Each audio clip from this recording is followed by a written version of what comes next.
President Trump reportedly ready to go this week. Tariffs on an additional $200 billion worth of goods from China. With us now, Steve Mosher. He is the author of Bully of Asia.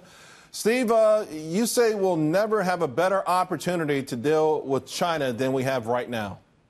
Oh, absolutely. We've got the American economy firing on all cylinders. We've got real companies making real products and providing real services like Amazon that we've been talking about this morning.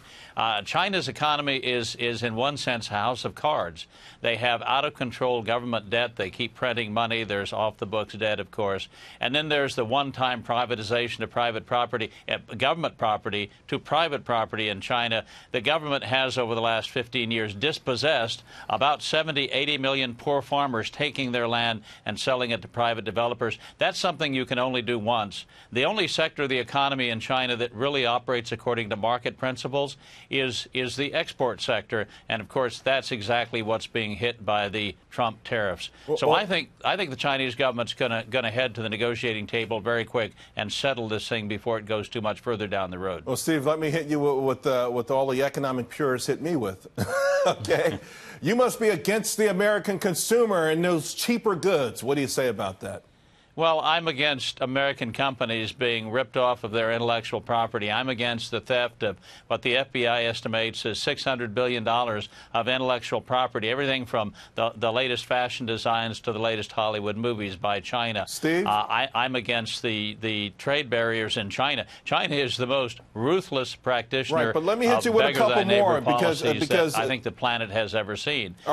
We've got to right that ship, and I think now is the time to do it. If not now, when? If not Trump, who? I don't disagree with you, but, you know, again, this is where the orthodox, the Wall Street Journal crowd is going to want to ask you, want to know, okay, why are you trying to pick winners and losers? Why do you want more expensive things? And why are you against free markets?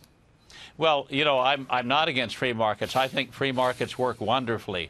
And I think in the English-speaking world and negotiating with countries that share our values and institutions, our respect for the rule of law, our understanding of contract law, that's absolutely the way to go. China has a very, very different economic system. It doesn't play by the rules that it agreed to when it joined the World Trade Organization. And now is the time to bring it to heel.